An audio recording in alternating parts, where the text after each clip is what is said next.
تصور کیجئے وہ رقت انگیز منظر۔ ہر سال جب مکہ کی گرم ہواؤں میں ایک بے چینی محسوس ہوتی تھی تو حضرت اسماعیل علیہ السلام کا دل اپنے بزرگوار والد حضرت ابراہیم علیہ السلام کی ملاقات کے لیے بے تاب ہو اٹھتا تھا۔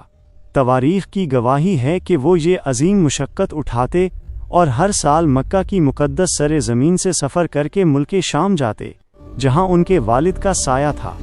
یہ ملاقاتیں محض رشتہ داری کی نہیں تھیں، بلکہ ایمان اور محبت کا ایک لازوال سنگم تھیں۔ وہاں وہ اپنے بھائی حضرت اسحاق علیہ السلام اور دیگر بہن بھائیوں کو بھی دیکھتے۔ یہ ملاقاتیں روحانی طاقت کا سرچشمہ تھیں، جنہیں اپنے دل میں سمیٹ کر وہ پھر سے مکہ شریف اپنی جائے قرار کی طرف لوٹ آتے تھے۔ مکہ، جہاں ان کی ذاتی دنیا آباد تھی، ان کی شریکی حیات جو مکہ کے شریف قبیلے سے تعلق رکھتی تھیں، ان کے گھر کی رونق تھیں۔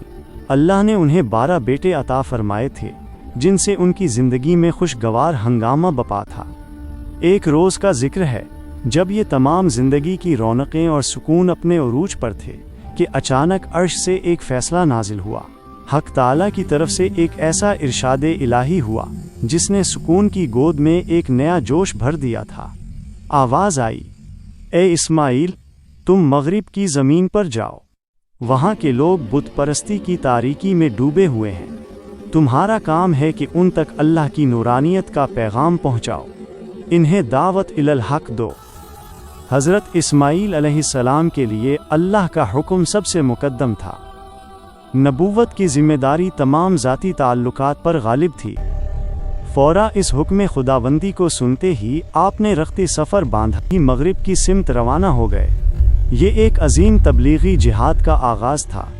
روایات کے مطابق یہ مغرب کی سرزمین دراصل شام اور یمن کے مابین وسیع علاقے اور جزیرہ نما عرب کے دیگر قبیلے تھے جنہیں اس وقت ہدایت کی شدید ضرورت تھی۔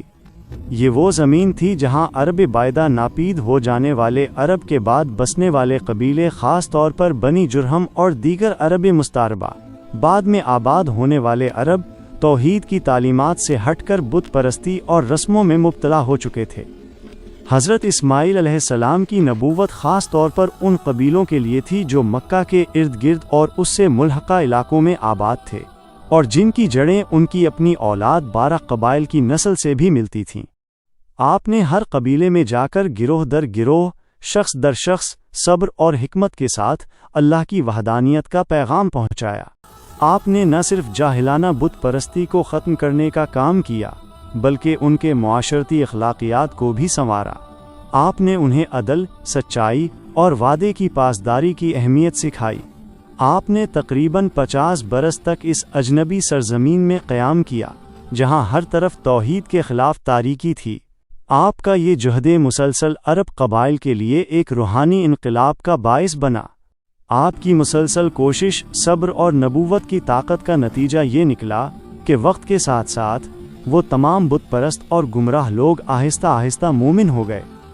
آپ کی زندگی میں ان علاقوں میں توحید کا پرچم بلند ہوا، اور یہ ایک عظیم الشان کامیابی تھی جو 50 برس کے جہد مسلسل کا ثمر تھی۔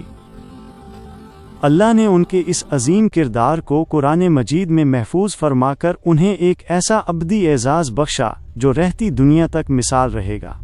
ارشاد ربانی ہے۔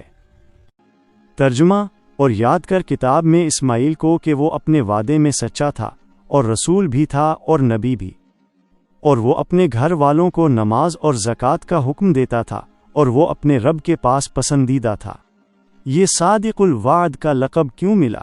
اس کی وجہ ایک حیرت انگیز واقعہ ہے۔ حضرت اسماعیل علیہ السلام نے ایک شخص سے وعدہ کیا تھا کہ جب تک وہ شخص واپس نہ آ جائے گا وہ اسی جگہ پر منتظر رہیں گے، لیکن وہ شخص شاید بھول گیا یا کسی مجبوری کا شکار ہوا، اور وہ تقریباً 1 سال تک واپس نہ آیا۔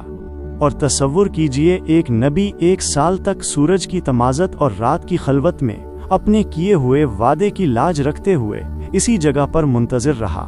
یہ تھا ان کا اپنے رب کے سامنے پسندیدہ ہونے کا سبب۔ آپ کی عمر شریف 130 برس کی ہوئی۔ آپ نے اپنی آخری عمر تک مکہ ہی میں قیام فرمایا، لیکن بعض روایتیں ایک آخری سفر کی بھی نشاندہی کرتی ہیں۔ بعض راویوں کے مطابق آپ نے اپنی عمر کے آخری حصے میں ایک مرتبہ پھر مکہ سے ملک شام کا سفر کیا۔ وہاں جا کر انہوں نے ایک دردناک منظر دیکھا۔ ان کے بھائی حضرت اسحاق علیہ السلام اب نابینا ہو چکے تھے۔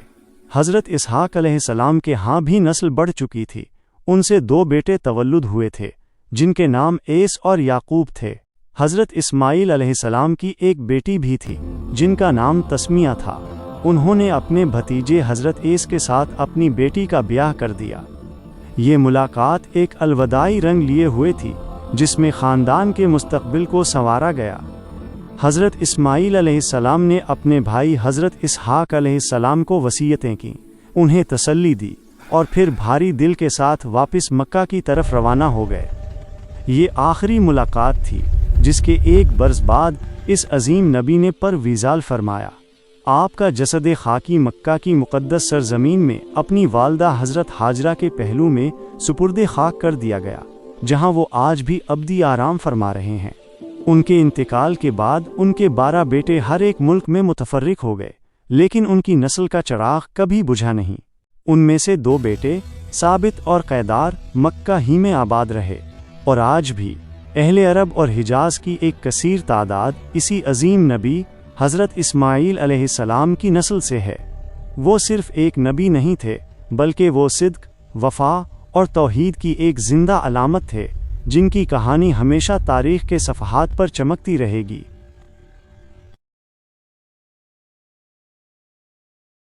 دوستو، اگر آپ کو یہ ایمان افروز واقعہ پسند آیا ہو تو ویڈیو کو لائک کریں، کمنٹ میں اپنی رائے دیں اور اسے دوسروں کے ساتھ شیئر کرنا نہ بھولیں۔ اور ہاں، ہمارے چینل کو سبسکرائب ضرور کریں تاکہ آپ آئندہ بھی ایسی ہی خوبصورت اسلامی ویڈیوز سے مستفید ہوتے رہیں۔ جزاکم اللہ خیرن۔